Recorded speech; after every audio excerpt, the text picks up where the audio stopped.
CHEK Podcasts.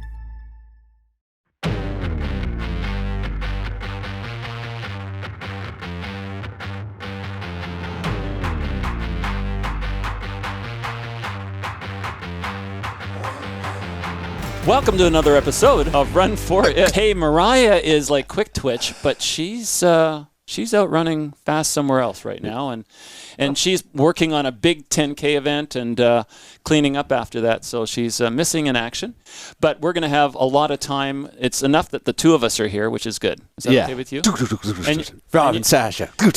So you're training for your ultra and fundraising event, which is fantastic. You know, some of us ran a lot of marathons over the years, not a lot, but some, and we had great times, and we got to go to great cities. And one of those cities I went to was Portland. Ooh. And I didn't have a lot of money. I basically hitchhiked down there, but I was standing in the lobby of a restaurant one night, and there was a guy standing next to me, and he said, "Aren't you the guy from Victoria? Don't you organize the Victoria Marathon?" And I said, "Yeah." And I said, "Who the hell are you?" And he goes, "I'm Bart Yasso." And I said, "You mean the guy I would phone at Runner's World that has all those accolades, that is like you've been to every road race in North America, like this one I'm at now, and you've won all the awards for the Hall of Fames in running, and you've run around the world? Is that you?" And he goes, "Yeah, I'm buying you dinner." And I said, "Oh, okay, we could be friends for life." And that was probably about 30 years ago. And we're really fortunate enough today to have the Mayor of Running North America, Bart Yasso, here. Bart. Another legend. Rob and Sasha, thanks for having me. Good to see you. I owe you a dinner. Yeah, that was many, many years ago. It sure was. A little late on the dinner. I'm kidding. You have bought me dinner many times. What did you guys have? It doesn't matter. We had good company. We had good conversation. Yeah, we had good conversation. I know that. I'm not sure about the food, but I know we had really good conversation. And a glass of wine for recovery. And we've had some great experiences together, through running. And that's why community and the people you meet, oh my God, it's just so heartfelt. You meet some of the best people. And Bart's being one of those guys. And you've got a few things to share with us today, I hear. Yeah, when I look for inspiration in this sport of running, Amby Burfoot comes to mind right away. I mean, Amby Burfoot, I worked with my 31 years at Runner's World. He was there the whole time, and he was the main editor-in-chief, and, has all these running books. But, he just finished the Boston Marathon 55 years after he won the Boston Marathon. Oh, my God. Back in 1968. Wow. He must be in his 68. In his mid-70s. 1968. He's in his mid-70s, still running well, ran about 4 hours, 40 minutes. Wow. Just out there celebrating, he does it just to be part of the scene and engages with the crowd when he's out there running. He absolutely loves it. Choose your parents wisely. Oh my God. I mean, I've had Amby up here before, and he's a wealth of knowledge like you are. So and he was out there running Boston this year. Yes. Yep. Just this past Monday. And then he's done the Manchester Road Race, which is held on our Thanksgiving Day, which is a month after your Thanksgiving. Right. It's cooler up here, Bart, Yes. Yeah. And he run that race 60 years in a row. Like, wow. How does someone do this? Yeah. Now, I always said that Amby is a genius, and he really is a genius. Because when he picked a race to do 60 years in a row, he picked the Manchester Road Race in his hometown, so he doesn't have to travel anywhere. And the race is just shy of 8 kilometers. Oh, okay. So we would have picked some grueling race that's 50 miles long, and after 7 years, they would have, we wouldn't have been able to finish it. That's like you, Beardsley, and I saying we're going to do our, do a age 50 marathon or something, and we passed that date 10 years ago. Yeah, when we turn a certain age, we're all going to run a marathon together. Yeah. About 18, 20 years ago, we still haven't done it. Well, we might have to shadow Amby sometime, so we'll do that. Yeah. That'd be great. But talk about inspiration, because he has the same joy in running that he had when he won the Boston Marathon. In fact, he may even have more joy now. Yeah. Back then, he was a world-class competitive athlete. And it's rare to see someone that was at that level 55 years ago that's still out there today. Exactly. And doesn't mind just being way in the back and starting in what number corral. He doesn't care. He's happy to be part of the scene and having fun with it. It's very inspirational. Yeah, I mean, we've seen Catherine Switzer get out there and run again, and didn't Joni Benoit run on an anniversary date as well? She defies everything. She Yeah. still runs fast. Yeah, And yeah, she goes out there to run fast. yeah. Amber really goes out there just to embrace the crowd and have fun. I had a nice note from Jerry Gonzer in London, Ontario, and Jerry had run it 23 times in a row, starting in the 60s. He reminded me that it was a $2 entry fee, and Yes. you'd have to pay about the same amount to get the bus ride from Will Yeah. Cloney out to the starting line, right? So pretty Yeah. cool. Yeah, back then. $2 entry fee and $1.50 for the bus. Yeah. Times have changed. Yeah, yeah. But it's, the sport has changed all to the better. Yeah. But Amby is such an inspiration. And so you meet elite athletes that are still running strong, so to speak, and running for it of some sort. And then you've met other personalities that inspire you just as much. Yeah, that's the beauty of our sport. We are so inclusive and we allow everyone to be part of it. You just have to commit yourself to being part of the running community and go out there. And I always remind people, Amby is inspirational to me. I mean, he is a personal friend, but you never know who you inspire. And, people always just send me messages that I inspired them, and I never knew what they really meant, how I inspired them. But I, would always say thank you, and I'm glad I inspire you. I never really drilled down what I did or why I inspired them. But one day I got a message, an email from a mom, and she has an autistic son. And I'll read you a letter that I got. So the mom asked her son, she would talk to him, and he very seldom would communicate. She would say, "What's going on in that head of yours? What are you thinking about?" And he would just play with his video games and not answer her. Oh. And then one night he blurted out all this stuff to his mom, and she was writing it down. Oh, wow. And then she was able to track me down, and she sent me this email. So I want to read it to you so I get exactly what this young autistic boy said. So apparently I was doing a talk at in their hometown at a race. And, mom was there and her son was there, and he took in what I do at events and things like that. So here's a perfect example of how we could inspire someone that we'd never know that we inspire them. So this is what he said to his mom. He said, I wish I knew why I have no friends. And that's hard to read. I know that part of it is because I don't understand how to be in social situations. But I just want friends my own age to like me. I wish Bart Yasso was my age. Wow. This kid had me already. Yeah, really. And I wish I was his age because he's 50 years younger than I am. But that's a whole separate story. So then he says, he's really a good person. And he would be a good friend. He would be okay with me not knowing how to talk to people. He wouldn't make fun of me for playing my video games and being awkward. And I'm reading this thinking that, I'm putting myself in this kid's shoes, being an autistic kid. Oh. He said, he makes me feel like I'm not bad. I wish that I knew other people that I could hang out with that would make me feel that way. And I'm like, this kid tear me up. He said, I wish I could be around people and socialize like he does.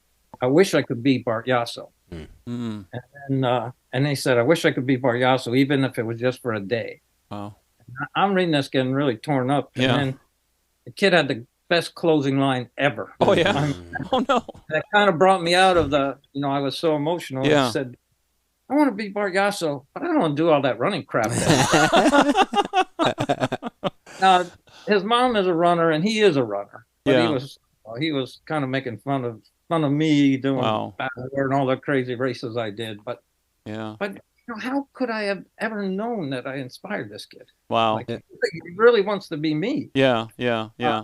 Because, after my talk, people would come up and talk to me and get pictures, and that's what he witnessed. Right. Yeah. That would happen to him. Yeah. And I always remind people, hey, I didn't walk out the door that night and say, hey, I'm going to inspire this mom and her autistic son. You didn't know that. I walked out the door being me. Yeah, exactly. That's really cool. Exactly. That's what a lot of runners don't realize. I'm not asking any runner to be anyone but themselves. Yeah. Well, it'd be great to have him get his story out there. I mean, so many people have overcome things, whether it's a Canadian Terry Fox or, someone like that, at the same level, but just a different challenge, right? Well, you have so many accolades in running, and you're there just being yourself, talking to a crowd, and you inspired somebody. So that's really cool to know, like, wherever you go, you have the opportunity to make an impact. When we talk about Special Olympics and things, I mean, it's amazing. Right. And as you said, Bart, it's like, we all start on the starting line together at a lot of these road races. It's so inclusive and it's so important. Right. Yeah. My tagline, when the gun goes off, we all follow the same path to the finish line, but each of us have taken a unique path to the starting line. Well, that is a That's Yasso the quote. Yeah. Yes. Yeah. The most important thing. We just have to get people to the starting line. When I walked into my office at Runner's World every day back in my 31 years there, every day I said, I got to get someone that doesn't think they're a runner today to be a runner. Mm-hmm, mm-hmm. And I did it different ways, but I really was convinced of that, because I said, if I can just get this person to a running race or a run at the local running store like Frontrunners, the running community takes over, and I don't have to do a thing. My job's done. Yeah. The other runners will turn this person into a runner. Well, and you were doing your job take that first step. You were doing your job at a desk, but you actually had a treadmill at your desk. Yeah, we did. Yeah. Yeah, we had everything at Runner's World. It was a fun place to work for 31 years. The company that owned Runner's World was a company called Rodale, and they were really great people, a great family business. And I flourished in that environment. I really loved working there, and just loved what I did. And it gave me a platform to spread the love of running on a global scale. And the wisdom. So, I mean, I probably asked you to come up with a little bit of your wisdom today, and we're not going to get into Yasso 800s, and because Sasha hasn't dealt with that yet, but we'll deal with that another day or another time. But you've got some little tips you can share with some of the runners. Yeah, there's a couple mistakes I know runners make all the time, and I really want them to learn not to make those mistakes early on, so they can be like Amby Burfoot and be running a race 60 years from now and keep going. So I find that people tend to run the same pace when they go out and run, on the same course. Like they got a pretty course from a local park or from home, wherever they go run. And it's easy to fall in that groove. Now, when you're a new runner, you keep getting faster because you're new to it, but eventually that levels off. And if you keep running the same course, the same path, the same pace, you don't get any faster. Yeah. You really have to vary the pace and vary the course that you're going to run different courses. Because otherwise, if you do the same pace, same course, you use the same muscles and you really wear yourself out. So, and it's really, it's hard to get that in runners' heads that, vary that pace, do stuff differently, and it'll help you long term. Pace and distance, Bart, and distance? Because I know when I was doing my 70 to 80 miles a week marathon-wise, Monday would be this run, Tuesday would be that run, but the distances and the routes would vary, right? Is that what you're... Right, yeah. Okay. And then the other thing, it's counterintuitive, and it's impossible to explain to a runner, but if you run slower, you will become faster. So try to convince a runner of that. Look at the Kenyans, though. Watch those guys go out for those slow runs, right? They run slowly. They do, on their days. They really do. Yeah. And it's really, so running slower on your easy days will allow you to run faster on what I call your quality days, where you do like a speed workout or a half marathon pace workout or marathon pace. And when you're not talking so much to somebody. Yeah. That long run is what it's really the cornerstone of distance racing. Exactly. But you got to be fresh and ready for that long run. So that's the key. But, knowing to do different courses, different paces, and going easy, I mean easy on your easy days will really keep you in the sport a lot longer and will get you faster. Right. Cool. Well, maybe that'll work for some of us. I hope. Yes. There you go. Yeah, some of us have been running many years. It's a little harder, but for a lot of new people, it really, if you start off that way. Yeah, I'm pretty new to the sport. I'd probably say I've been running for 2 years, and I've learned a lot of patience through running and how you have to approach your training. So I think patience is a key word out of that. Yeah, makes a difference. Very good point, Sasha. because most runners are not patient. but to run long distance, you really have to have patience, because those early miles in a long race, whether it's a half marathon, marathon, or if you jump into the world of ultras, if you're not running, if you can't slow down in those early miles, you're going to run a very slow time. What would be a positive split, running the second half of the race much slower than the first half of the race. Because running becomes a lifestyle. It becomes something that you do, and so it needs to improve your life and your health, and you shouldn't be hurt while you're doing it. So, and ultimately, it's a lifelong journey, and not just a one-time thing. One-time race. It's a lifetime race. Another nugget. Yep, another nugget from Bart.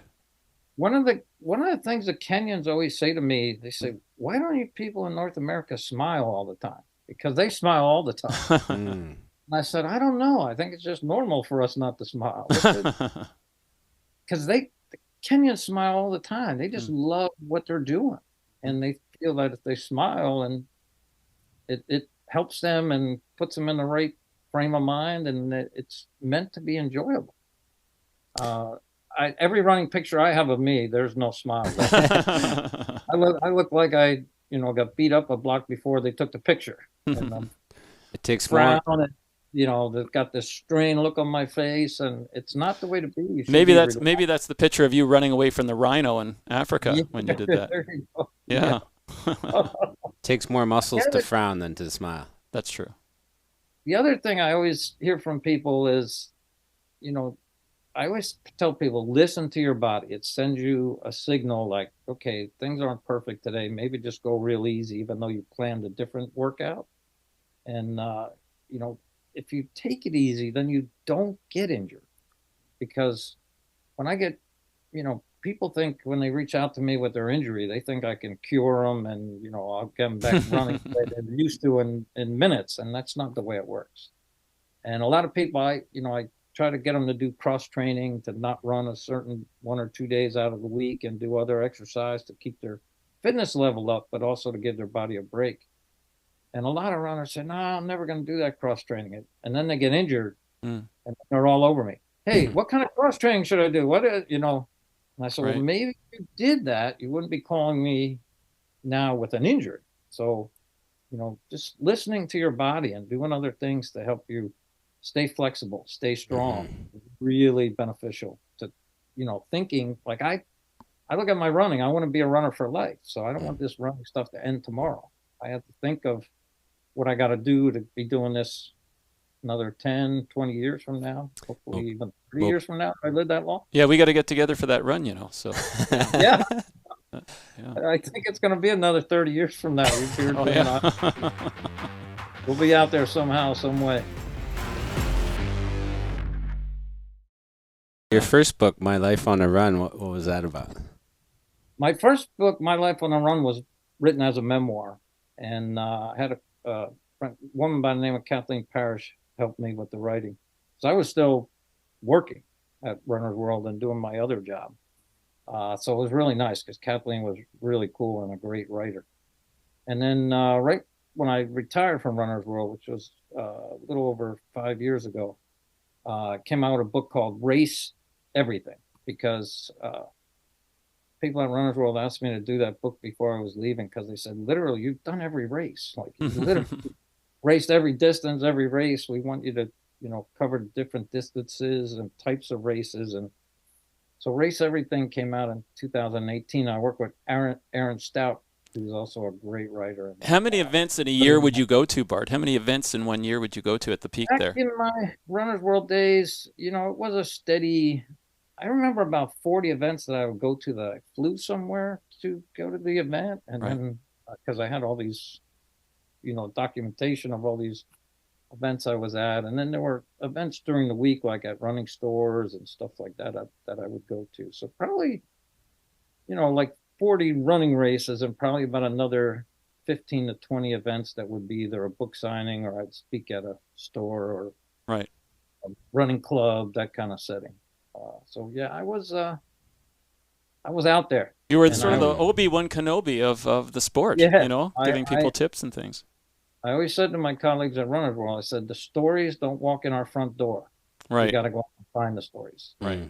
And so, I met a lot of people that didn't think their journey was a story, Right. but it really was a great story. Once we, a lot of times when I got these stories, I would come back in the office and share it with Amby and David Willey, editors, and then they would hire a freelancer, and that freelancer would spend 2 months working on the story. Right. But it was nice that I got, I was able to get the ball rolling and come up with these story ideas, and it was really fun to do. Right. And So people can still find you on social media, and you're retired from Runner's World and that, traveling every weekend, but you're still out there and people can track you down. Yeah, I'm still on Instagram, Facebook, and Twitter, and I'm still out there. I didn't retire from running, and I didn't retire from part of the running community, and I still get inspired by the running community and being out there. So I really love it, and I wouldn't retire from that. Right. So we learned about patience today, but through all your successes, and if you had one piece of advice or one more lesson to give to runners, what would it be? Yeah, I would have to say, when I look back, a question I get all the time, like your favorite thing of running. If I could narrow it down to one thing, I have a picture of me giving my mom a hug in Rome, Italy, at the Rome Marathon. Mm-hmm. She's standing at Trevi Fountain. And my mom she came to a lot of my races and was always my biggest fan. But, she was used to me racing a race, like, gun goes off and you run as hard as you can to cross the finish line. But when I was at the Rome Marathon, I was not. It was more about ceremonious things. My mom was there, my sister, I had a niece. Family. There was 3 generations, my mom, my sister, and her daughter, my sister's daughter. So it was really, I wasn't worried about the time I was going to do in the race. So when I got to Trevi Fountain and saw my mom, I literally stopped and gave her a hug and hung out with her and had a picture with her. And she was like, "You're in the race. What are you doing?" Pretty much the race. Well, that's a great way to end it, Bart. It's like just a nice warm blanket of running and family and all that good stuff. So thanks for zooming across the border with us. And we'll be out there on the road with you, running for it somewhere. Appreciate it, Bart. The Run For It podcast is proudly presented by Frontrunners. With 3 locations in Victoria and 35 years of business, Frontrunners is proud to be your everyday run, walk, and movement store.